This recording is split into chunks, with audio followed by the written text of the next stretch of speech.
Alhamdulillah, segala puji dan puja kehadirat Allah Subhanahu wa taala, berikan salawat dan taslim kepada Nabi besar Muhammad sallallahu ala alihi wa sahbihi wasallam. Selamat bergabung lagi teman-teman sekalian di medsos kita di Khalid Basalam Official, baik di Facebook, di Instagram, di YouTube, dan juga teman-teman yang ada di Jerman yang sudah bergabung bersama kita semua insyaallah. Kita akan coba membahas mengejar Lailatul Qadar. Dan ini tentu ada alasan kenapa tema ini dipilih, karena memang kita sudah masuk di 10 terakhir Ramadan. Dan kita sudah melalui tadi malam ke-21. Sementara memang kalau kita mengumpulkan riwayat-riwayat hadis yang ada menyebutkan tentang Lailatul Qadar itu terjadi di malam-malam ganjil di 10 terakhir Ramadan. Jadi semalam sudah lewat malam 21, akan ada insya Allah besok malam 23, lusahnya lagi setelah itu 2 hari, ya, ada malam 25, kemudian malam 27 dan malam 29. Walaupun pendapat yang setelah kami kumpulkan semua umumnya tulisan tentang masalah ini, lebih kuat tertuju kepada malam 27 atau sering kali terjadi di malam 27, tapi bukan mustahil dia berputar di malam-malam ganjil tersebut. Baik teman-teman sekalian, surah yang sangat masyhur dalam Al-Quran perlu kita bacakan terlebih dahulu karena memang surah inilah yang menjadi sebab juga bahasannya. Surah Al-Qadr yang sangat masyhur, 5 ayat. A'udzu billahi minasyaitonir rajim. Bismillahirrahmanirrahim. Inna anzalnahu fi lailatul qadr.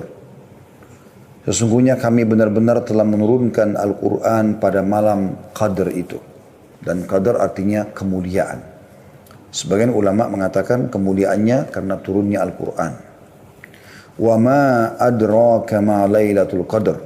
Apakah kalian tahu apa itu malam kemuliaan? Lailatul qadri khairun min alfi syahr. Malam kemuliaan itu lebih baik daripada 1000 bulan. Tanazzalul malaikatu warruhu fiha biidni rabbihim min kulli amr. Pada malam itu turunlah semua malaikat-malaikat dan juga dipimpin atau pemimpin mereka Ruh atau Jibril dengan izin Tuhan mereka untuk menyelesaikan semua perkara. Salamun hiya hatta matla'il fajr, dan dia akan penuh dengan kesejahteraan malam itu sampai terbitnya fajar. Teman-teman sekalian, di sini kita bisa lihat dari ayat ini. Kita bahas dulu 5 ayat ini. Ada penyebutan atau keutamaan tentang Al-Quran. Jadi surah ini sebenarnya turun fokus menjelaskan tentang masalah Al-Quran. Karena pada malam itulah Allah Subhanahu wa taala menurunkan Al-Quran. Pertama kalinya turun Al-Quran. Dan karena itu dikatakan dia qadar, punya kemuliaan. Dan saking mulianya Al-Quran, sampai-sampai ini berjalan terus kemuliaannya sampai hari kiamat. Jadi setiap terjadi malam Al-Qadr, yang berputar di malam-malam ganjil dan mayoritas terjadi di malam 27 tadi saya katakan, maka itu terus sampai menjelang hari kiamat dianggap malam mulia. Makanya Allah memberikan kedudukan tersendiri malam itu sampai semua amal yang dikerjakan akan lebih baik daripada 1000 bulan. Kemudian saking meriahnya malam itu sampai para malaikat dan Jibril pun disuruh turun oleh Allah Subhanahu wa taala ke bumi untuk menyelesaikan semua perkara-perkara, menentukan takdir-takdir. Dan itu malam itu akan penuh dengan kesejahteraan. Maknanya tidak akan pernah ada syaitan yang bisa membuat kejahatan pada malam itu sampai pagi. Malam ini teman-teman sekalian yang sedang kita bahas adalah malam yang lebih baik daripada 1000 bulan. Kata Mujahid, seorang tabi'in yang masyhur, bahwa yang dimaksud lebih baik daripada 1000 bulan, yaitu malam Lailatul Qadar lebih baik dari 1000 bulan dari sisi amalan-amalan soleh. Apakah itu puasa, sholat, dan itu lebih baik daripada kita mengerjakannya selama 1000 bulan berturut-turut. Dan juga beliau mengatakan bisa bermakna 1000 bulan lebih baik daripada malam selain Lailatul Qadar.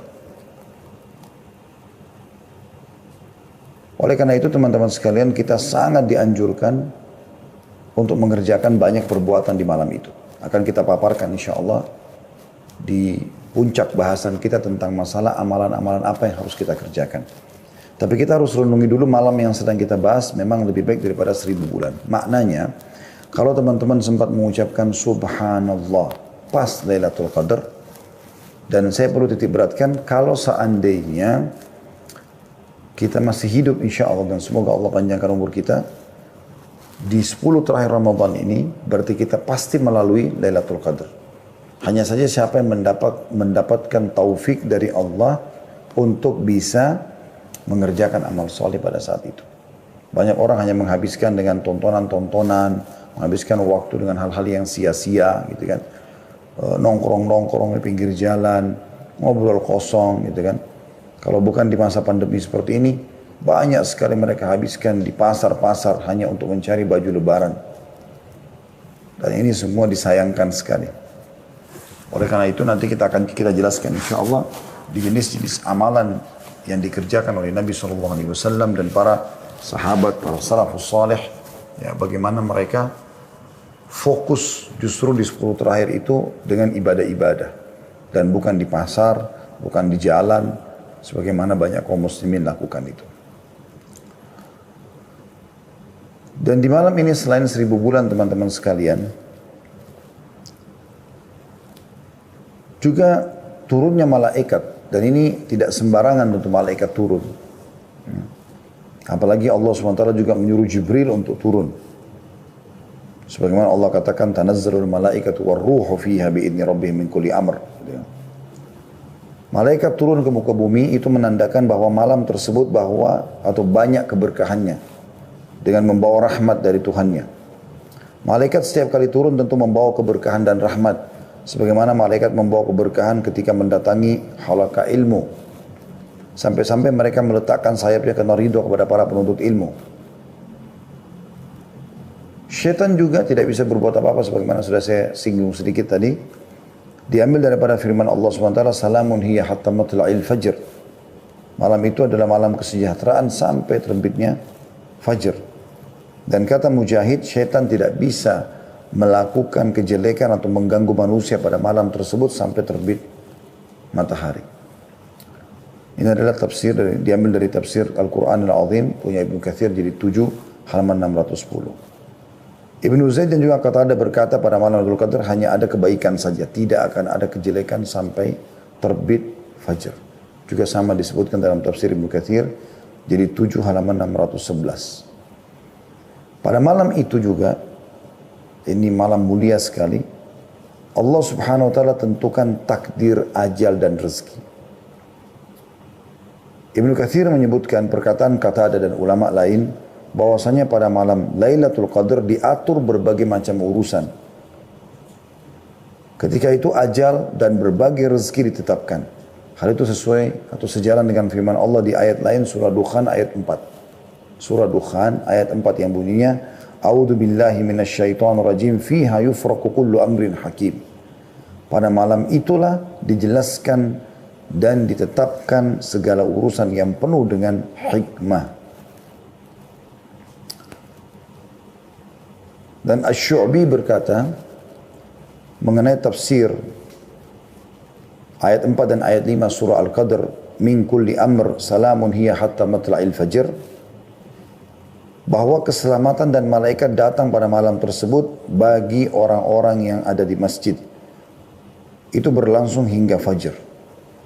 Tentu di masa pandemi sekarang nanti kita akan jelaskan pada saat kita jelaskan salah satu amal yang Anda harus lakukan atau dianjurkan lakukan adalah i'tikaf. Tetapi karena kita masa pandemi kita akan menggantikan dengan ibadah di rumah. Tapi kita tidak namakan i'tikaf, karena i'tikaf hanya di masjid saja. As-Sa'di berkata, berbagai hadis yang mutawatir membicarakan tentang keutamaan Lailatul Qadar dan dijelaskan bahwa malam tersebut terdapat di bulan Ramadan. Malam tersebut terdapat di 10 hari terakhir terkhususkan pada malam-malam ganjil. Malam penuh kemuliaan itu tetap terus ada setiap tahunnya hingga hari kiamat. Karena kemuliaan malam tersebut, Nabi SAW melakukan i'tikaf dan memperbanyak ibadah di 10 terakhir Ramadan. Dengan melakukan hal tersebut, beliau berharap bisa menjumpai Lailatul Qadr. Itu tadi gambaran daripada tafsir 5 ayat surah Al-Qadr. Teman-teman sekalian, Allah Subhanahu wa taala memberikan rahmat buat kita umat Muhammad sallallahu alaihi wasallam. Umat-umat sebelum kita umumnya umur mereka panjang-panjang. Misal Nabi Nuh alaihissalam berdakwah di kaumnya itu teman-teman sekalian 950 tahun. Dan tidak mungkin Nabi Nuh berdakwah sementara beliau masih bayi. Umumnya nabi-nabi dinobatkan jadi nabi di umur 40 tahun. Berarti bisa 990 tahun umur Nabi Nuh alaihissalam. 40 tahun masa sebelum kenabian, dan setelah itu ada masa dakwah 950 tahun. Ya. Maka itu umur kurang lebih umat sebelum kita, dan umat-umat yang hidup atau umat yang hidup bersama Nabi Nuh alaihissalam adalah satu generasi. Jadi umatnya bisa ada yang berumur 1000 tahun bahkan lebih. Disebutkan dalam sebuah riwayat atau sebuah athar bahwasanya pernah Nabi Nuh alaihissalam melewati seorang ibu yang menangisi anaknya yang meninggal. Yang menangisi anaknya yang meninggal, gitu kan. Anaknya ini meninggal teman-teman sekalian umur 60 tahun. Anaknya ibu ini. Ini kita bisa ambil gambaran dari riwayat ini bagaimana ya umur mereka sangat panjang. Maka pada saat dia menangis, berkatalah pada saat itu Nabi Nuh alaihissalam, "Kenapa engkau menangis wahai ibu?" Kata dia, "Saya sedih, kesian melihat anak saya umur 60 tahun meninggal, dia belum merasakan dunia." Jadi umur 60 tahun bagi mereka itu kayak masih 6 tahun kalau kita. Kata Nabi Nuh alaihissalam, "Jangan kau bersedih hai ibu. Karena sungguhnya akan datang nanti umat di akhir zaman, ya kita ini. Gitu kan? Umur orang tertua di antara mereka adalah umur seperti anakmu ini. Artinya mereka akan dianggap tua kalau sudah umur 60 tahun. Sementara anakmu ini 60 tahun kau anggap masih sangat kecil." Maka kata ibu tersebut, "Wahai Nabi Allah, kalau seandainya aku hidup di zaman itu dan dikasih umur oleh Allah SWT cuma 60 tahun, aku akan gunakan semuanya sujud selama 60 tahun itu." Itu menandakan bagaimana panjangnya umur mereka. Ini tuh luar biasa. Bagaimana umur mereka sangat panjang. Umur mereka sangat panjang. Nah, sekarang pertanyaan sederhana. Bagaimana caranya kita mengimbangi umur mereka? Amal-amal mereka. Jadi misalnya kalau ada di antara umat Nabi Nuh alaihissalam saja yang beribadah selama 300 tahun saja. Umur kita kan dibatasi. Bukankah Nabi SAW bersabda, ya, umur umatku antara 60 sampai 70 dan sangat sedikit yang melampaui itu. Jadi kita kalau umur 60 tahun, 70 tahun kita anggap sudah tua. Nah sekarang bagaimana kita mengimbangi amal solehnya kaum Nabi Nuh? Allah Subhanahu wa taala mudahkan untuk umat ini agar kita mendapatkan ekstra pahala, tambahan lebih. Dengan adanya keutamaan yang diberikan di beberapa tempat kalau kita beribadah, kayak kasus kita ibadah di Masjid Haram Mekah 100.000 kali lipat pahala sholatnya, Masjid Nabawi 1000 misalnya. Ya. Dan juga adanya Lailatul Qadr. Dan makna teman-teman sekalian lebih baik daripada 1000 bulan, artinya 1000 bulan itu kalau kita hitung kurang lebih tepatnya 84 tahun plus 3 bulan. Artinya sama ibadah apapun yang kita kerjakan di waktu itu dengan 83 tahun plus 4 bulan. Contoh, teman-teman mengatakan subhanallah, pas Lailatul Qadar, pahalanya sama dengan subhanallah diucapkan selama 83 tahun plus 4 bulan atau 1000 bulan. Dia mengatakan astagfirullah sama dengan astagfirullah selama 1000 bulan. Dia sedekah, ya, misalnya dengan sebagian hartanya. Maka dia sama dengan bersedekah misalnya 1 juta rupiah. Sama dengan dia bersedekah 1 juta rupiah itu selama 83 tahun plus 4 bulan. Dia membuka puasakan orang. Dia bakti sama orang tua. Dia jenguk orang sakit. Apa saja. Dia membantu orang susah. Menghilangkan kesedihannya. Bisa menghiburnya. Dan segala macam hal yang dia kerjakan. Kalau di Lailatul Qadar. Maka semuanya tentu akan dilipat gandakan. Sama dengan 1000 bulan. Anda bisa bayangkan itu. Sebagian ulama mengatakan. Malam itu mulai diambil atau terhitung. Dari awal malam datang. Yaitu habis maghrib. Karena sudah mulai gelap. Biasanya orang sudah membahasakan malam. Begitu juga sampai dia pagi hari, berarti memang betul-betul sampai subuh, gitu kan. Dan itu waktu yang sangat lama. Berarti Anda, insya Allah biidznillah kita berharap pada saat membuka puasakan orang, berarti Anda sudah dapat pahala itu. Insya Allah, kita berharap itu. Anda kalau ya membaca Al-Quran, berzikir, bersedekah, apa saja amal yang kita kerjakan, lebih baik daripada 1000 bulan. Dan ini luar biasa. Dia hanya terjadi setahun sekali. Baik, Ustaz, apakah saya boleh kalau begitu fokus ibadah di malam-malam ganjilnya saja? Jawaban kami tidak tentunya. Kenapa tidak, Ustaz? Kan malam Lailatul Qadar hanya terjadi di malam-malam ganjil. Ya, karena bisa saja perhitungan manusia bisa luput. Bisa saja justru yang Anda anggap itu ganjil ternyata genap. Saya sendiri kemarin hampir luput. Saya mengingat kalau itu adalah malam 21, teman-teman sekalian. Saya bahkan sempat berpikir itu adalah malam 20. Ternyata sudah puasa yang ke-20, malamnya sudah 21. Ada seorang sahabat dekat saya, Dr. Yusuf Bahuth, hafizahullah, beliau salah satu dosen di Ummul Qura di bagian tafsir ya. Beliau mengirimkan kepada saya itu datanya malam hari ini, hari Rabu akan masuk malam ke-21 dan itu akan masuk Lailatul Qadar. Subhanallah, saya baca itu terus saya teringat, oh iya sudah malam 21 rupanya. Ya. Maka kita dianjurkan memperbanyak bacaan Allahumma innaka afuun tuhibbul afwa fa'fu anni, kan gitu. Dan itu kita dianjurkan ucapkan, nanti akan kita sebutkan termasuk dalam amal-amalan yang dianjurkan untuk diucapkan. Jadi teman-teman sekalian, memang ini sangat mahal dan kebetulan alhamdulillah semoga Allah mudahkan kita mendapatkan. Kita sekarang berada di 10 terakhir Ramadan. Dimanapun Anda berada di muka bumi ini, ya setahu saya ya, pada tahun ini hampir semuanya sama mulai berpuasanya, ya, insya Allah. Maka mudah-mudahan juga secara bersamaan.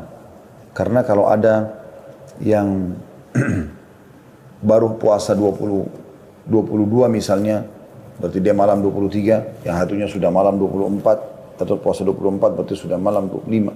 Maaf, dia ada yang berpuasa 22, malamnya 23, ada yang berpuasa hari ke-23 berarti malam 24. Ini yang mana Lailatul Qadarnya, gitu kan? Kuasa Allah Subhanahu wa taala. Tapi bifadlillah azza wajalla ini malah terjadi hampir serentak, gitu kan? Oleh karena itu Nabi SAW fokus mengejar Lailatul Qadar dengan cara mengikat diri selama 10 hari berturut-turut tidak terkecuali itu dengan ibadah. Mengikat diri di masjid dengan i'tikaf, ya. Demi untuk mengejar Lailatul Qadar. Karena dengan kita fokus ke 10 hari itu, maka dipastikan mau genap, mau ganjil, kita akan coba fokus beribadah. Maka insya Allah kita pasti akan mendapatkannya dengan izin Allah SWT. Dibandingkan dengan Anda hanya nebak-nebak.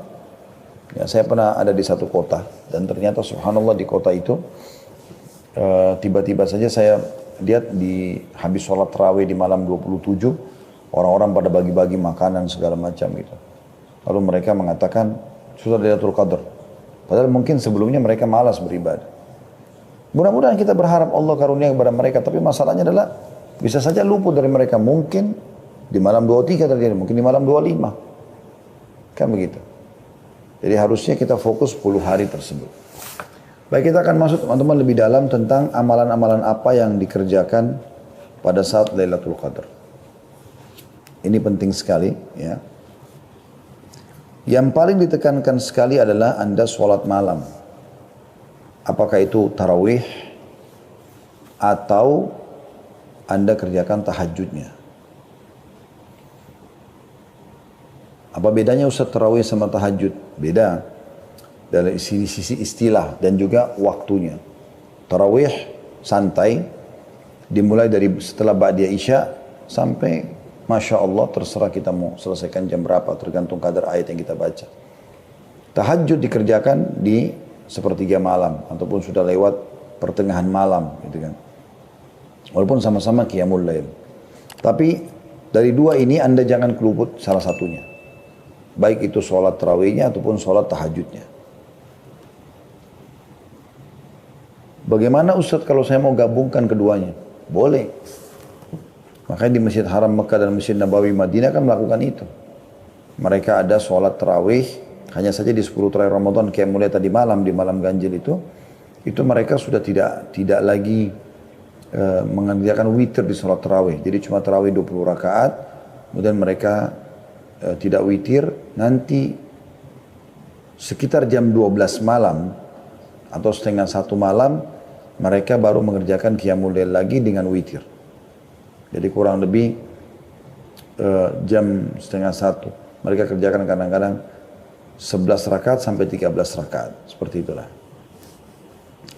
Dan ini teman-teman kalau mau dapat keutamaannya, terutama dengan pembersihan dosa-dosa seluruhnya tidak terkecuali, Anda harus penuhi syaratnya 2. Sabda Nabi SAW yang masyhur dalam hadits Bukhari Muslim, "Man qama Ramadhana imanan wa ihtisaba, ghufira lahu ma taqaddama min dhanbi."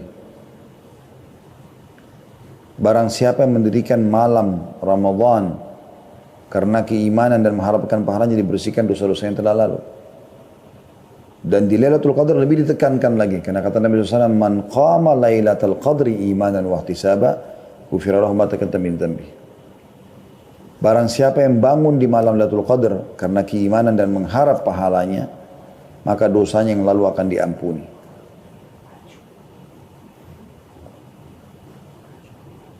Sebagian ulama menghubungkan antara seseorang mendapatkan Lailatul Qadar dengan niat ikhlasnya.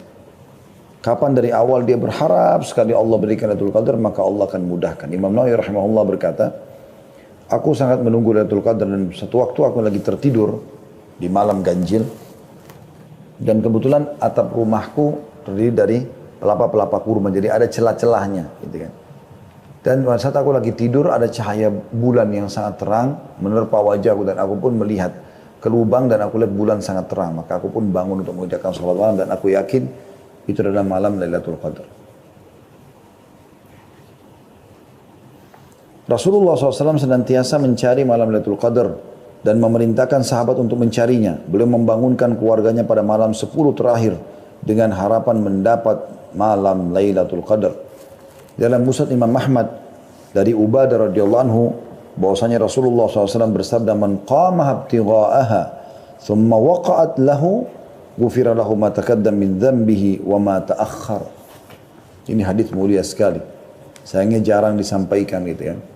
Kebanyakan hadis tadi yang sudah kita baca awal. Hadis ini bunyinya, barang siapa yang bangun sebagai usaha untuk mendapatkan malam Lailatul Qadar, lalu ia benar-benar mendapatkannya, niscaya akan diampuni dosa-dosanya yang lalu dan yang akan datang. Ini luar biasa. Satu malam ini mulia benar. Jadi dosa-dosa belum kita kerjakannya sudah dimaafkan oleh Allah SWT. Imam An-Nasai meriwayatkan seperti itu. Al-Hafidh Ibn Hajar berkata, sanadnya sesuai dengan syarat sahih.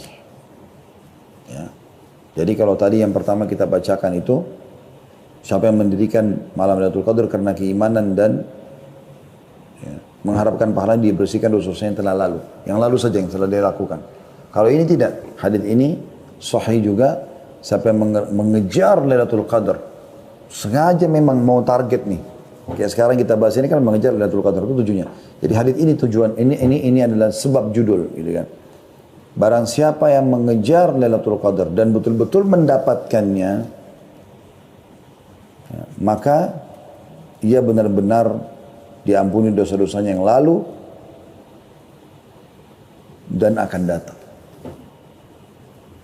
Telah dinukil dari kaum salaf, dari kalangan sahabat dan tabi'in bahwasanya mereka mandi dan memakai minyak wangi pada 10 malam terakhir untuk mencari malam Lailatul Qadar.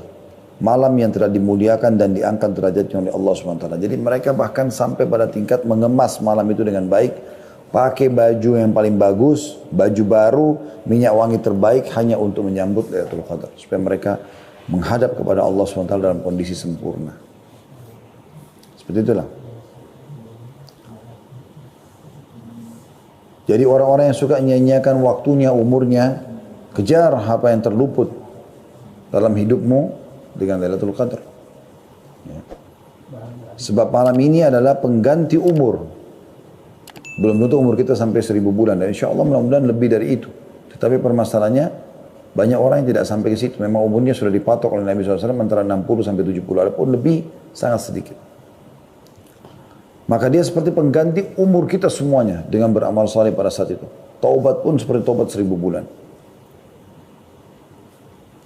Barang siapa yang tidak mendapat kebaikan pada malam itu, niscaya mereka manusia yang paling rugi.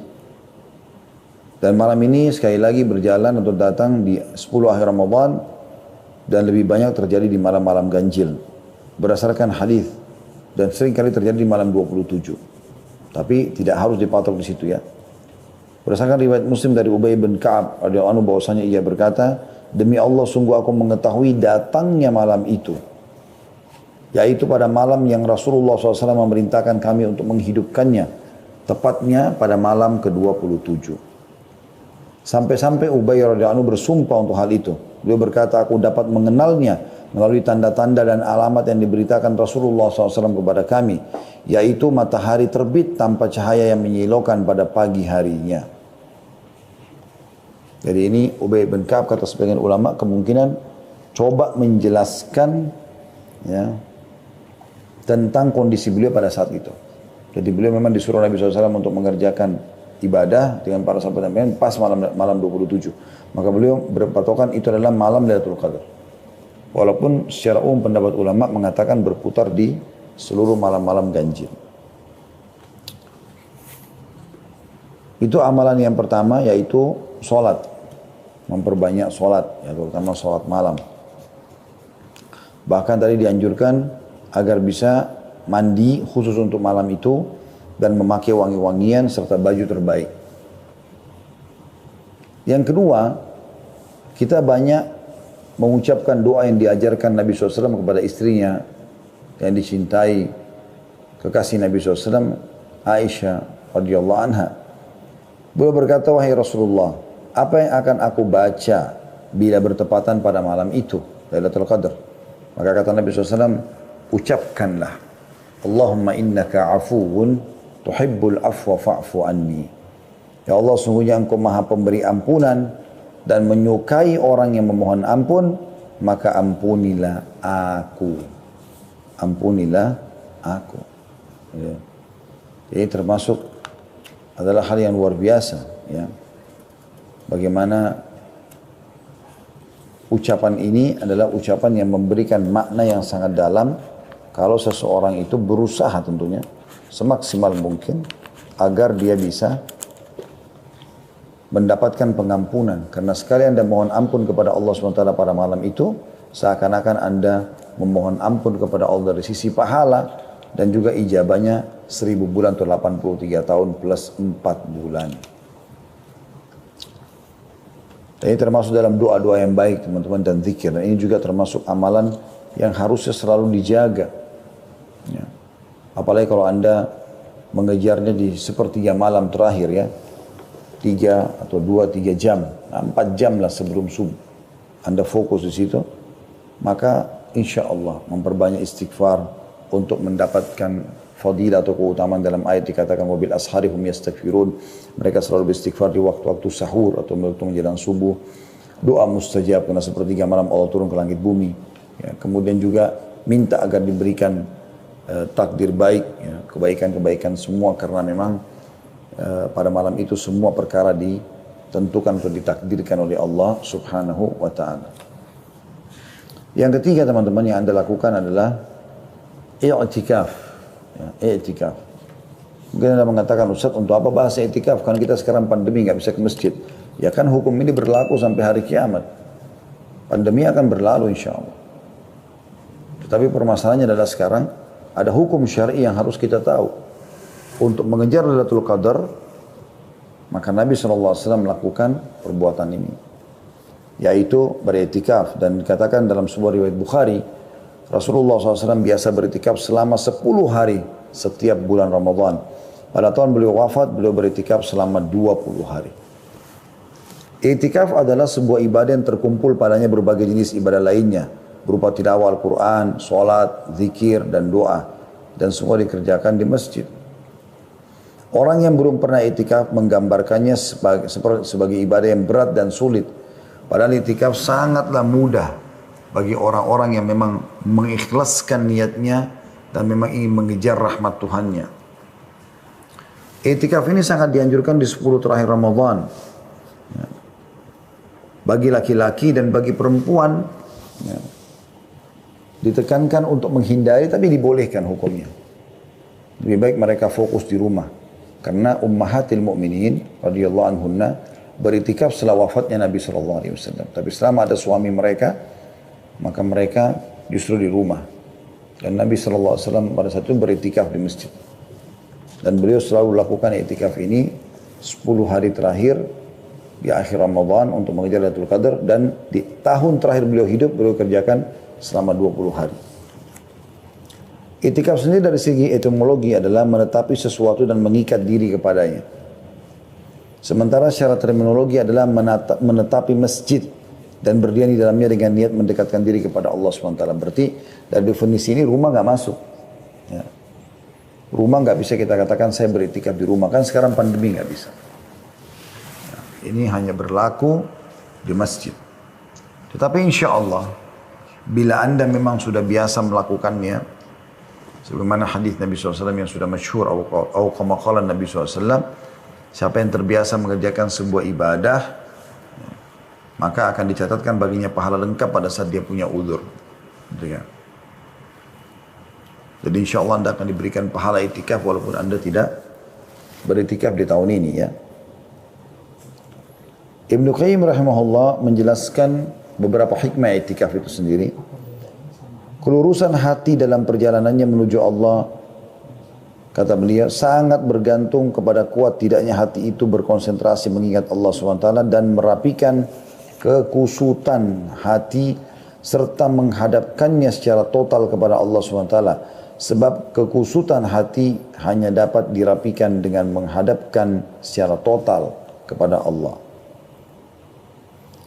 Perlu diketahui bahwasanya makan dan minum yang berlebihan, kepenatan jiwa dalam berinteraksi sosial, terlalu banyak berbicara dan tidak tidur akan menambah kekusutan hati. Maksudnya kurang tidur ya. Bahkan dapat mencerai-beraikannya dan menghambat perjalanan menuju Allah SWT atau melemahkan langkahnya. Maka konsekuensi rahmat Allah yang maha perkasa lagi maha pengasih terhadap hamba-hambanya, Allah SWT mensyariatkan ibadah puasa atas mereka untuk menghilangkan kebiasaan makan dan minum secara berlebihan, ya, serta membersihkan hati dari noda-noda syahwat dan menghalangi perjalanan menuju Allah Subhanahu wa taala. Iktikaf hanya akan membersihkan hati dan akan membuat kita terpaut dan terikat dengan rumah Allah yang biasanya sangat jarang didatangi. Allah Subhanahu wa taala menyebutkan tentang i'tikaf dalam surah Al-Baqarah ayat 125 yang bunyinya A'udzu billahi minasyaitonir rajim an tahhira baitiya lit-ta'ifin wal 'akifin war-ruk'is sujud. Bersihkanlah rumahku.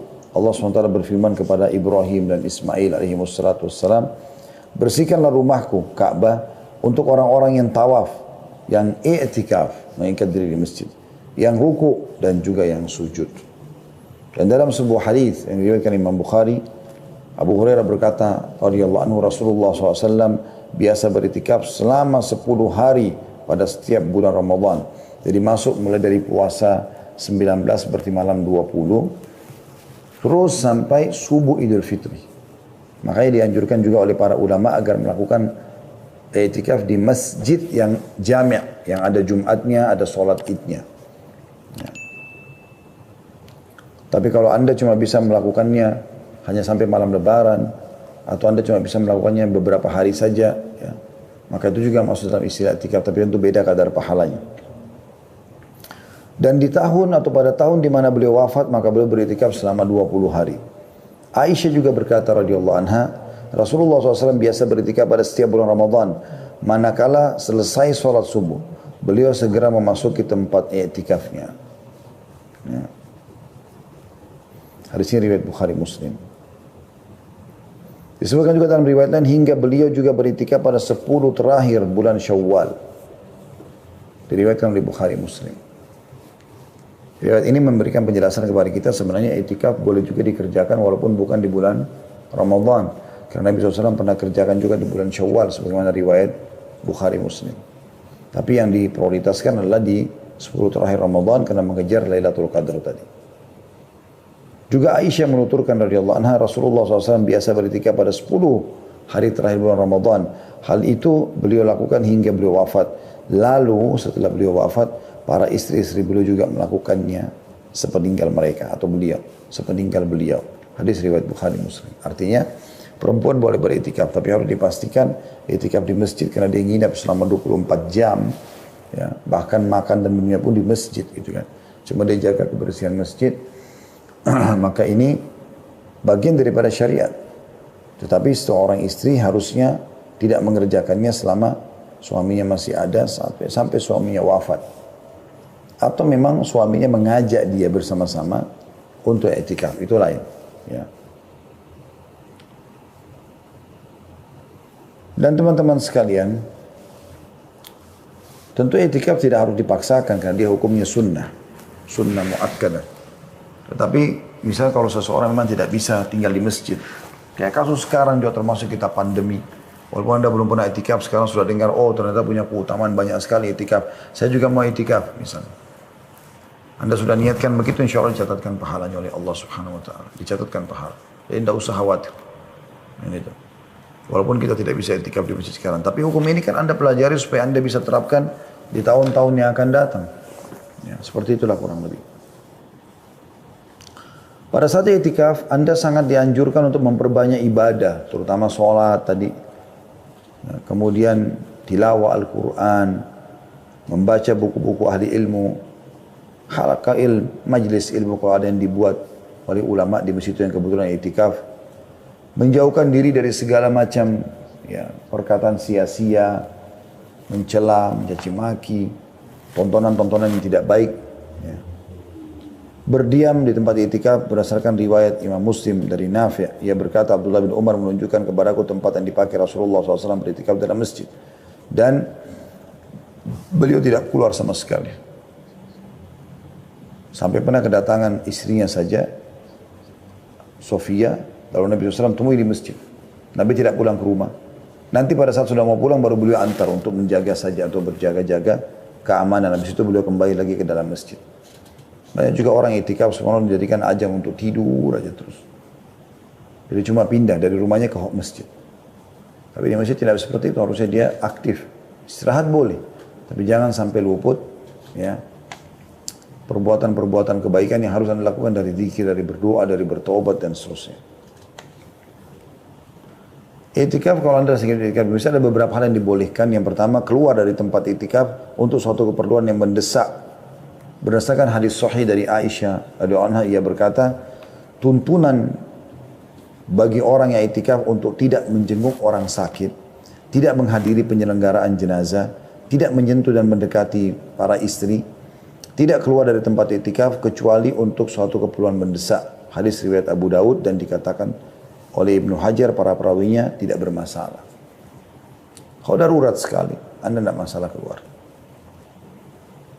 Pernah juga Hasan Basri rahimahullah mengirim informasi kepada murid-muridnya untuk mendatangi seseorang yang sedang sakit. Jadi supaya jenguk dan hibur dia gitu. Rupanya ada satu muridnya, kalau tidak salah namanya lupa juga, nama muridnya Hasan Basri ini. Di masjid, dia juga orang soleh. Hasan Basri titip supaya pergi jemput juga orang itu di masjid. Waktu mau dijemput, rupanya mereka bilang gitu. Atau dia bilang sama teman-temannya, saya lagi itikaf, gak mungkin saya tinggalkan, kalian aja yang pergi. Lalu Hasan Basri dengar, lalu dia bilang, sampaikan kepada orang itu. Kalau menyelesaikan hajat seorang muslim lebih baik daripada sekian amal soleh yang kau kerjakan. Termasuk itikaf itu, maka dia pun keluar untuk memenuhi hajat saudaranya. Jadi ada yang berkata, mendesak.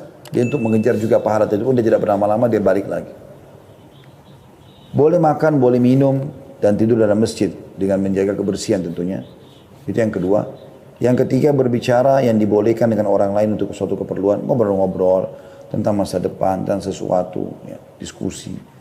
Selama bukan hal yang haram. Yang keempat, merapikan rambut, memotong kuku, membersihkan badan, mandi. Kamar mandi boleh, pakai sabun, sampo, segala macam. Mengenakan pakaian bagus dan memakai minyak wangi. Berdasarkan hadits Aisyah radhiyallahu anha, ia berkata saat Rasulullah SAW sedang i'tikaf di dalam masjid, beliau mengeluarkan kepalanya dari sela-sela kamar. Kemudian aku mencuci kepala beliau. Dalam riwayat lain, kemudian aku merapikan rambut beliau. Hadis Bukhari Muslim. Jadi dulu rumah Nabi SAW, rumah Aisyah, yang Aisyah tempati rumah Nabi SAW tentunya, dengan masjid itu kayak satu tembok. Cuman ada pintu dan ada jendela, ya, di mana Nabi SAW bisa keluar masuk di situ. Maka waktu lagi itikaf, Nabi SAW sandar ke tembok itu, kemudian memasukkan kepalanya ke dalam rumah alaihissalam. Lalu Aisyah mencuci rambut beliau, membersihkannya. Nah, riwayat lain menyisir rambutnya.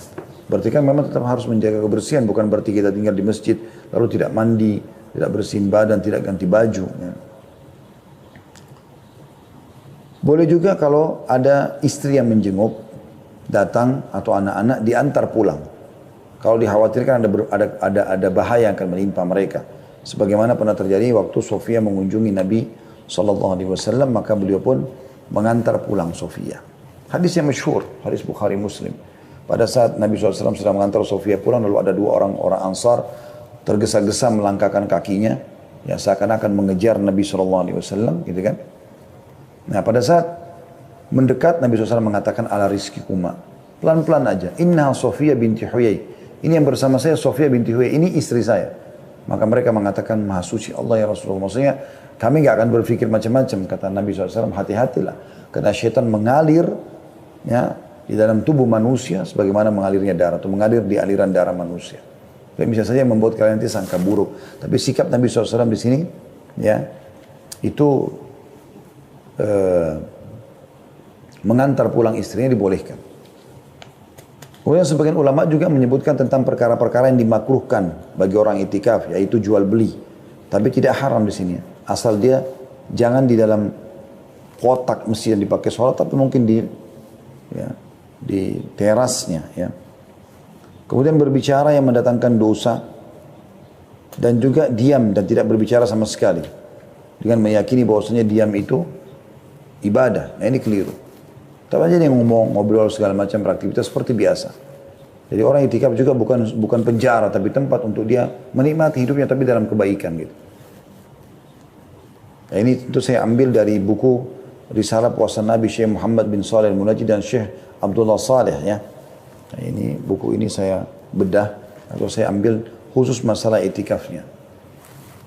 Itu ada disebutkan di halaman 33 tentang masalah jual beli, ya, yang dianggap makruh di sini, ditulis oleh atau dinukil dari para ulama.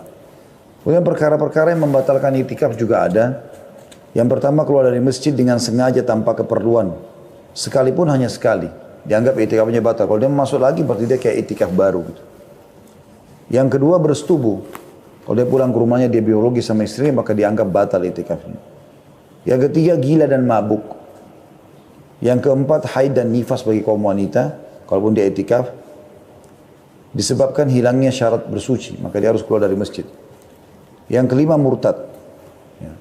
Ini berarti sudah tidak ada lagi itikaf bagi dia. Kalau waktu memasuki itikaf dan waktu keluar, bila seseorang memasuki masjid dan berniat untuk takarrub ilallah atau mendekatkan diri kepada Allah Subhanahu wa taala, maka ia telah terhitung beritikaf hingga keluar dari masjid.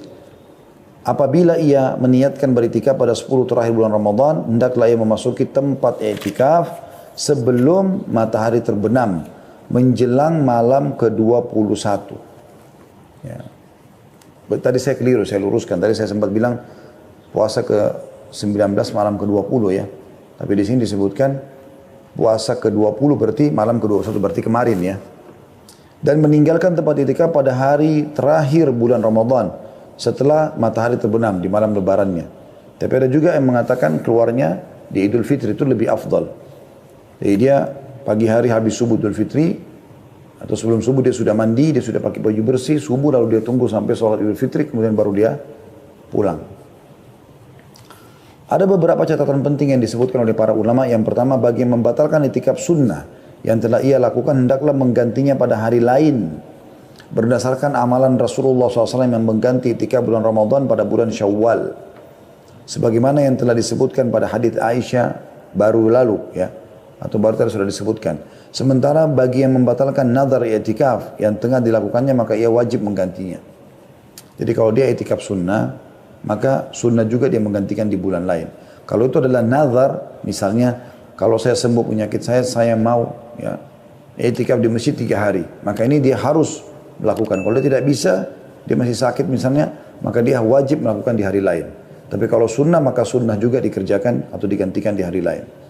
Itu yang pertama. Yang kedua, kaum wanita boleh beriktikaf di dalam masjid jika terjaga dari fitnah dan diizinkan oleh suaminya jika bersuami ya, orang tuanya, ayahnya kalau belum menikah. Jika ia beriktikaf tanpa izin suaminya, maka ia boleh diusir dari masjid tanpa ada perbedaan pendapat dalam masalah ini. Demikian dituturkan oleh An-Nawawi. Karena dia melanggar, dia nusyud, nggak boleh. Hukum-hukum yang berkaitan dengan i'tikaf bagi kaum lelaki juga berlaku bagi kaum wanita. Hanya saja i'tikaf kaum wanita otomatis batal jika mereka haid. Dan mereka boleh melanjutkannya jika sudah suci. Kalau masih pas 10 terakhir Ramadan ya. Dan hendaknya kaum wanita menirai tempat i'tikafnya dengan kemah dan memilih tempat yang tidak dipakai untuk sholat bagi kaum pria. Selanjutnya yang ketiga, barang siapa yang bernadar beriktikaf di Masjidil Haram, Mekah, ia tidak boleh menunaikannya di masjid lain. Kalau misalnya dia nazar, dia mengatakan, saya kalau sembuh dari penyakit, saya mau i'tikaf 2 hari di Masjid Haram Mekah. Lalu sembuh betul, dia nggak boleh ganti masjid lain. Karena Masjid Haram lebih mulia daripada masjid yang lain, tidak bisa diganti. Jika ia bernazar beriktikaf di Masjid Nabawi, ia wajib menunaikannya di Masjid Nabawi. Atau boleh di Masjidil Haram. Kenapa? Karena Masjid Haram lebih mulia daripada Masjid Nabawi. Maksudnya lebih banyak pahalanya. Jika ia bernazar beriktikaf di Masjid Aqsa, maka ia boleh menunaikannya di salah satu dari 3 masjid. Masjid Haram Mekah, Masjid Nabawi atau Masjid Aqsa. Karena Masjid Aqsa keutamanya lebih di bawah lagi dari 2 masjid tadi.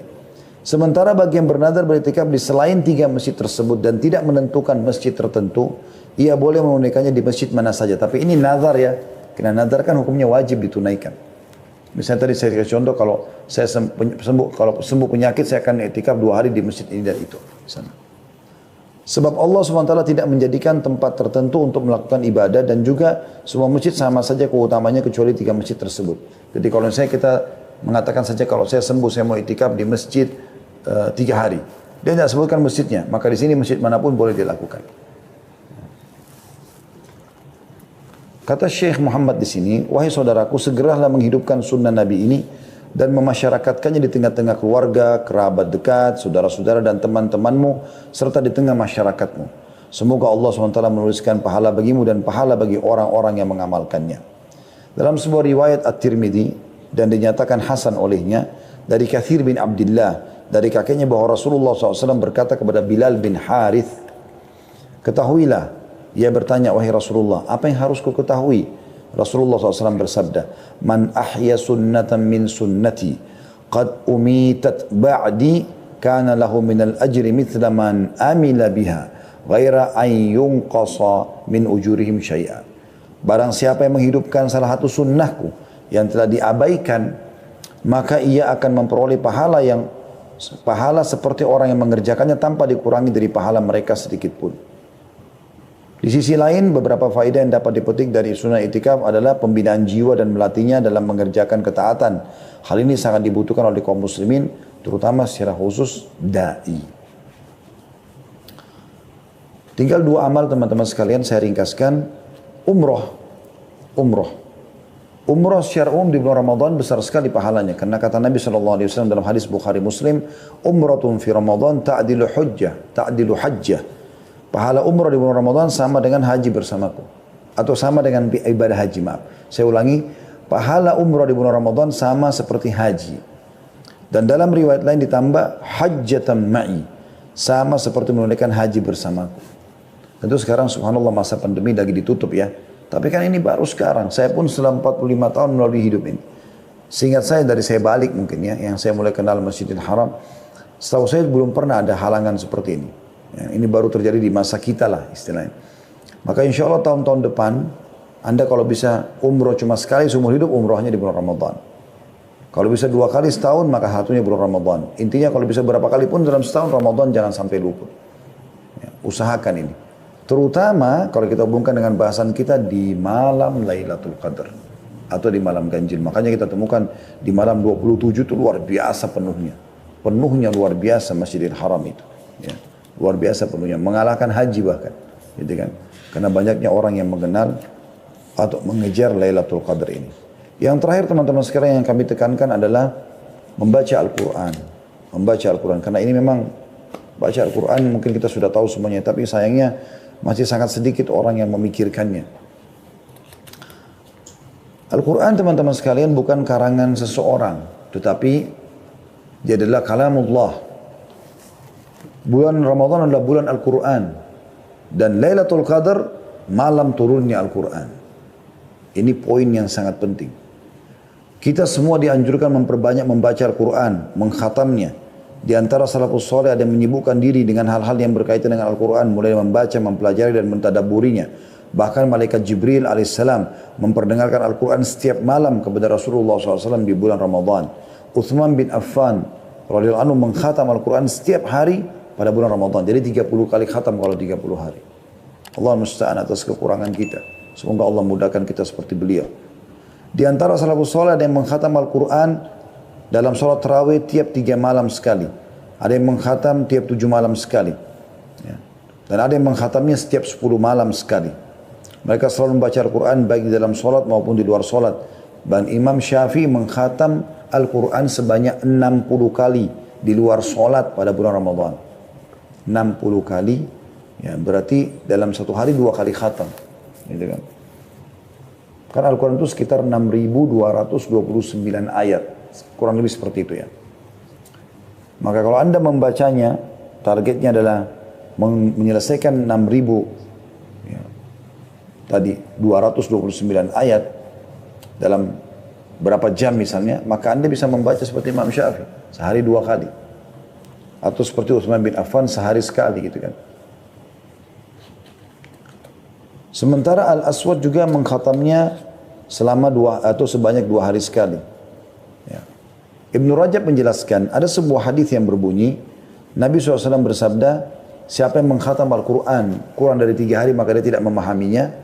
Kata beliau, larangan mengkhatam Al-Quran kurang dari 3 hari tertuju bagi orang yang membiasakannya. Selalu saja dia tiap hari kerjakan itu.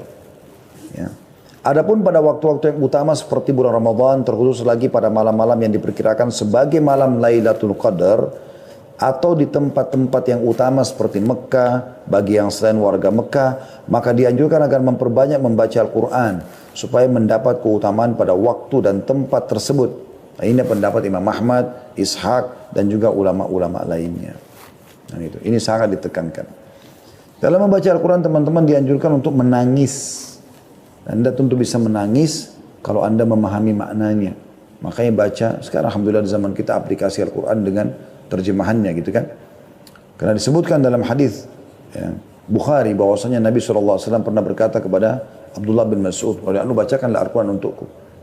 Maka Abdullah bin Mas'ud mengatakan, "Ya Rasulullah, aku bacakan untuk Anda sementara ayat ini. Al-Quran turun kepada Anda." Kata Nabi SAW, "Aku ingin dengar dari orang lain."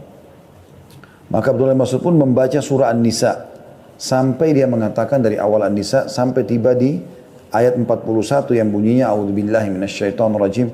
Fa kaifa idza ji'na min kulli ummatin bi syahidin wa ji'na bika 'ala haula'i syahida. Maka bagaimana hai Muhammad, ya, orang-orang kafir itu apabila kami mendatangkan seorang saksi dari tiap-tiap umat dan kami mendatangkan kamu hai Muhammad sebagai saksi atas mereka. Maka Nabi SAW mengatakan kepadaku, kata Abdullah bin Mas'ud, hasbuk, cukup sampai situ kau baca. Aku pun menoleh ke arah beliau, ternyata kedua mata beliau meneteskan air mata. Imam Al-Baihaqi meriwayatkan sebuah hadis dari Abu Hurairah radhiyallahu anhu, beliau berkata, tak kala turun firman Allah SWT dalam surah An-Najm ayat 59 sampai 60, A'udzu billahi minasyaitonir rajim, afa min hadzal hadithi ta'jabun wa tadhakuna wa la tabkun. Maka apakah kalian merasa heran terhadap pemberitaan ini tentang hari kiamat, tentang Allah Subhanahu wa taala, tentang surga dan neraka, tentang kematian, tentang alam barzah, tentang nabi-nabi sebelum kita dalam Al-Qur'an. Apakah kalian merasa heran dengan informasi itu? Dan kalian menertawakan dan tidak menangis? Ahlus Suffah, orang-orang yang hidup di belakang rumah Nabi SAW, Suffah itu bisa menampung kurang lebih 300 orang sahabat yang ingin belajar kepada Nabi SAW pada saat itu. Menangis hingga tetesan air mata membasahi pipi mereka pada saat membaca ayat ini. Ketika hal itu didengar oleh Rasulullah SAW, beliau tersentuh dan ikut menangis bersama mereka. Melihat hal itu kami pun menangis, kata para sahabat. Kemudian Rasulullah SAW bersabda, La yalijun nara man baka min khasyatillah. Tidak akan masuk neraka orang yang menangis karena takut kepada Allah. Mungkin teman-teman bilang, bagaimana caranya saya mau menangis? Ya, sementara saya belum pernah merasakan tangisan untuk Al-Quran atau membaca Al-Quran. Kata Nabi SAW, menangislah kalau kalian baca Quran, atau paksakan atau buatlah kalian menangis. Nah, beberapa ulama sebagai berikut teman-teman menyimpulkan bahwasanya Anda bisa menangis dengan cara yang paling alami, ya, natural sekali adalah Anda terus dekatkan diri kepada Allah Subhanahu wa taala, dan nanti dengan mendekatkan diri kepada Allah itu hati kita jadi lebih peka. Termasuk misalnya banyak yang membaca Al-Quran. Orang yang bisa menangis alami ini kalau dia sering baca Al-Quran, rutin khatam, ulangi lagi khatam, ulangi, apalagi ngerti artinya, maka mereka akan tersentuh. Anda biasa lihat kan bagaimana Imam Masjid Haram, Masjid Nabawi menangis pada saat mereka tilawahkan Al-Quran di bulan Ramadan seperti ini. Yang kedua adalah Anda mengerti artinya saja dengan mentadabburinya. Tapi ini memang Anda betul-betul ikhlas membacanya, maka Anda bisa menangis tentunya. Tapi kalau Anda cuma baca dengan seperti orang terburu-buru, kalau binas malikin nas udahin nas musyar waswasil khannas, tidak jelas apa yang dibaca. Sementara kita disuruh warattilil qur'ana tartila, tartilkan Al-Quran itu pelan-pelan. Qul a'udzu birabbin nas, berhenti. Malikin nas, berhenti. Ilahin nas, berhenti. Seperti itulah kita berikan haknya semua. Semoga teman-teman sekalian kita termasuk orang yang diberikan taufiknya untuk bisa mendapatkan Lailatul Qadar. Baik, maaf teman-teman, di Jerman saya tidak bisa lanjutkan karena tinggal 4 menit lagi kita